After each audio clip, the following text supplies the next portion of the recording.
We all have that friend who wakes up early to go get everyone McDonald's breakfast while the rest of us sleep in.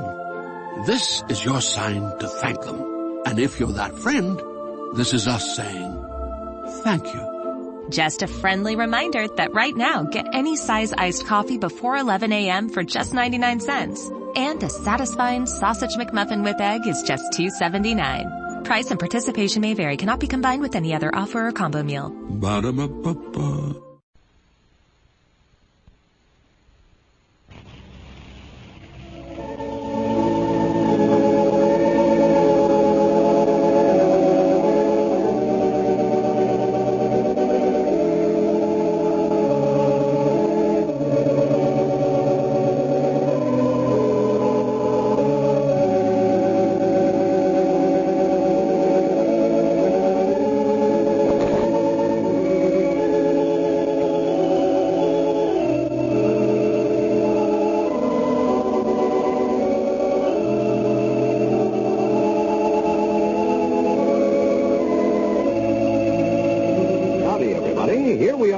To take you down to Pine Ridge for another visit with Lum and Abner.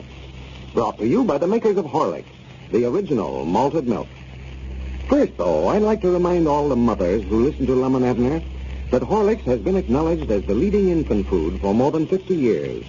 Medical and child feeding authorities have always recommended Horlicks because it is so extremely easy to digest. And in addition, it's an exceptionally good source of vitamins and of calcium and phosphorus. It is made by the special Horlick process from only full cream milk, modified with the soluble extract of the choicest malted grains. This ensures easier, much safer handling by the tiny infant stomach. So if you want a safe, easily digested, nourishing infant food that builds strong bodies and firm, strong bones and teeth, insist on the Horlick, the original. You can get it, you know, at any drugstore. And now, let's see what's happening down in Pine Ridge. You know, several weeks ago, the citizens of Pine Ridge became very much enthused over the possibilities of the Great Western Silver Mine when a Mr. Worthington appeared in Pine Ridge and offered $1 million for the mine. Squire Skimp, who was then in charge of the mine, refused the offer, but it created a boom in stock sales. Yesterday, they learned definitely that Worthington was a fake and was brought in by Squire Skimp for that purpose. As we look in on Pine Ridge today, Abner has just dropped by Lum's house with some very interesting information. Listen. Who's having a meeting? Why, the stockholders of a silver mining company. Oh, you must be mistaken about that, Abner. I ain't heard nothing about it. Well, you ain't supposed to know nothing about it, Mom. Sister Simpson called me up over at the place just as soon as we got back with the store and said they was having a meeting over at her place, and they never wanted you there. That's a fine how they do, having stockholders' meetings and not even letting the president and general manager know nothing about it. Yeah, I don't know what the idea is. She never said, just said for me to be there. Wait a minute. Don't reckon they've got some more offices they want me to take over and just having a secret meeting so as to surprise me with them? No, I don't much think that's what it is, Mom. It must be something important, so, from the way she talks. Well, y'all can't decide on nothing without I'm there. I own 57% of the stock, controlling votes. Yeah, well, I just thought I'd drop by and tell you about it before I went over there. Yeah, I'm glad you did. I can't figure out, though, what they'd be up to. No, I'm sort of curious about it myself, too. Just as soon as the meeting's over, Abner, I wish you'd come back here and let me know what had all taken place. Yeah, I will. I'll come right on over here just as soon as it's over. Wait a minute, who's that? What?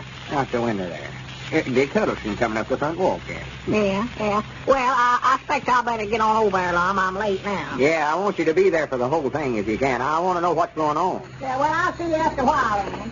Howdy, Dick. Well, hello, Abner. Lum in there? Yeah, go right on in. I've got to go with stockholders meeting. Yeah, come in, Dick, come in. Well, I'll see you after a while. How are you, Dick? Well, all right, Mom. I just came over to tell you that, well, I guess you knew about the stockholders meeting, though, didn't you? Yeah, Abner was just now telling me about it. Granny, I don't understand it hardly neither. They never wanted me to be there. No. Well, I'll tell you, Lum, I don't know exactly what the meeting's about, but now there's something in the air, all right. Something in the air? Yeah, Sister Simpson came down to the store this morning and was asking me about that letter I got yesterday from the chief of police in Tulsa, Oklahoma. Swan, that woman knows everything that happens around here. Now, where do you reckon she found out about that? Why, she said that Grandpappy Spears was telling her about it. Well, I'll be that blind. Reckon where Grandpap found out about it. I don't know. I haven't said anything to anybody about it myself. But she seemed to know all about it, just knew exactly what was in that letter. Undoubtedly, they ain't having no meeting about the letter, are they? Well, it finally dawned on her, Lum, that fellow Worthington was a crook. He had it pretty well figured out all right. And she believed that Squire Skimp just had him come in here and offer the stockholders $1 million for the silver mine just to get all the stockholders enthused over the mine so that they'd buy more stock. Well, ain't no doubt, but that's what Squire brung him in here for. But that ain't no reason to have a secret meeting and not let me know nothing about it. I'd have got up in the meeting and said the same thing about it myself. Yeah, well, I didn't understand why they didn't ask you to meet myself, Lum. Now, that's twice they've held these meetings and not asked me to them, and I don't like it a bit, neither. I ought to just go over there right now and bust right in the middle of the meeting. Grannies around you, they'd look sheepish if I was to walk in the room. No, I don't believe I'd do that, Lum. No, I say I ought to. I ain't going to, of course. They can't vote on nothing while I ain't there, no way. I got to have a meeting by myself and decide more than they can. I own 57% of the stock, you know. Yeah, well, 57 votes gives you a majority, all right. I think the whole trouble is some of them is jealous because Squire give me all that stock he had, and they had to buy theirs. Yeah, well, there's a lot of them that put up every cent they could rake and scrape in it, Lum, and you can't blame them. There's somebody there at the door. Excuse me. Maybe they've come over asking for the meeting. Well, howdy, Cedric. Howdy, Mr. Lum. Come in. Thank you, sir. Hello, Cedric. Well, howdy, Mr. Dick. What's the matter if you're not over at the stockholders' meeting, Cedric? Wasn't you invited neither, Cedric? Yes, Mom. Sister Simpson come by the blacksmith shop and told me and Paul they was going to have one, but I never went. You don't know what the meeting was for, do you, Cedric?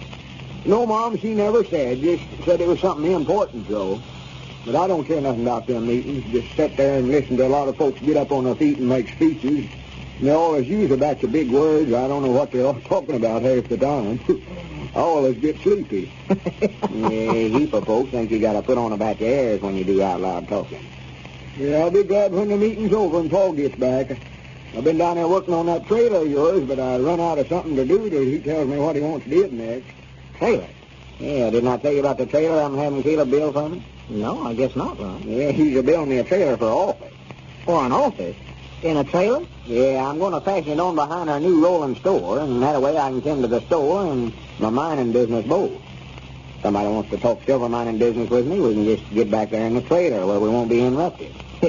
Abner and Cedric here can just go right ahead with the store, driving from place to place. Oh, no, I hadn't heard about that. You'll have so much passing on behind that car that it never will pull it, Lum. No, I think it'll handle it all right. It's the only way I could think of to handle both businesses once without hiring somebody to help me. Yeah. Well, I'll have to go by there and see it. You say it's over at the blacksmith shop? Yeah, Caleb's got it might not done, I reckon, ain't he, Cedric? Yes, Mom. He said we ought to have it finished by tomorrow. Well, I think I'll just stop in there and look at it on my way back. Well, don't rush off, Dick. Sit down. No, I've got to be getting back, Lum. Well, I'm proud you come over. Yeah, well, I just wondered if you knew about that meeting. Yeah, much obliged anyway. Come back again. Yeah, I will, Lum. So long. So long. Didn't you know nothing about him going to have a meeting, Mr. Lum? No, not till just a while ago. They never wanted me there for some reason. I had some important matters I wanted to talk over with them, too. Looks like I'm going to have my own meetings if I get anything did around here. Yes, Mom. Maybe wait a minute. That ain't a bad idea. They think they can leave me out of them meetings. How many shares of stock have you got in that silver mine, Cedric? Why, me and Mama owns just one share together. Half a stock's what I got. Well, you don't need no more than that, Cedric. I've got 57% of all of it myself. Just sit down there. Me and you's going to have our stockholders meetings all by ourselves. I show them they ain't the only ones can have a meeting around here. Well, what are we having a meeting for, Mr. Lum? Why, what's this meeting for we're having? Well, I don't know. Find something to decide on. You can make a motion. Let's see. Make some kind of a motion, and then I can decide again it. What kind of a motion? Oh, anything at all. It don't matter about that. Just sit down there, and I'll call the meeting to order. Wait a minute. What are you doing? Look out there, Cedric. I'm making a motion like I'm fighting. Well, just sit down there. I'll make the motions myself. Let's see. What can we decide on? We got to study up something here. I'll tell you what we'll do. As soon as I get the meeting called to order, Cedric, why, you get up on your feet and you bring up the motion to decide to be again whatever they decide to do over at the meeting that them others is having. Well, wait a minute. I don't know where I understand what you mean or not, Mr. Lum. Well, I'll call the meeting to order, and you get up on your feet and make a motion to that we're going to be again whatever they decide to do over that other meeting. Oh, yes, Mom. I see what you mean now. All right. The meeting is called to order. Mr. Chairman? Yes, Mom. Well, wait a minute. You ain't the chairman, Cedric. Mr. Chairman? Yes, Mom. Cedric, I said you ain't the chairman. Sit back down there. Mr. Chairman. Oh. What is it, Mr. Edwards? Why, Mr. Chairman, I move that we be again whatever the other stockholders... Hey, Lum! What's the matter? Is the meeting over already? Come on, Lum, get your things and get out of here quick. Well, what's the matter? Why, the stockholders thought that Squire Skimp keyed them, and when he brought that fellow Worthington's in here, and they think that you was in on the deal, too, and they're marching over to Squire's house right now to run him out of town, and just as quick as they get done over there, why, they're coming after you. Coming after me? Yes, sir, coming after you, Lum, and sure as. Well, wait a minute, Abner. Where can I get? I don't know, Lum, I don't know, but they're coming after you just as sure as the I never had nothing to do with Well, it. now, don't try to argue with them today, Lum. They're too mad to listen to reason. Now, come on, and we can slip out the back door here and over to my place, and you can hide in my barn until this thing blows over. Lum may have a controlling vote, but even Abner's barn loft is better security at a time like this. And now, just to remind you that Horlicks makes a fine, easily digested luncheon. Listen to this. From the woman's viewpoint, the Horlicks luncheon would be really hard to beat. My friends and I all take it. After working around the house all morning, we find a glass of Horlicks awfully refreshing. It doesn't leave us feeling loathly as bigger luncheons do. It's satisfying, too, and that's the most important part with women. Most of us are interested in keeping down our weight, and as Mr. Dickett says, Horlicks is excellent in weight control. I'm not so interested in weight control, but say, I do need a lunch that keeps me alert in the afternoon. I can't afford to get drowsy at the office. That's what interested me in Horlicks. I've heard it said that Horlicks makes a light, easily digested luncheon, and that's just what I was looking for. Something that would satisfy me without giving me a heavy, drowsy feeling later on. Everyone in offices and factories should know about Horlicks. Yes, I think that everybody should know about Horlicks. As thousands testify, Horlicks is an ideal midday meal. Satisfying, nourishing, and refreshing. Try it yourself. You can get it, you know, at any drugstore in both natural and chocolate flavors. Or specify Horlicks at your favorite soda fountain. This is Carlton Bricker speaking for Lum and Abner and Horlicks. We now bid you all good fortune and good health. We'll be with you again at the same time Monday night.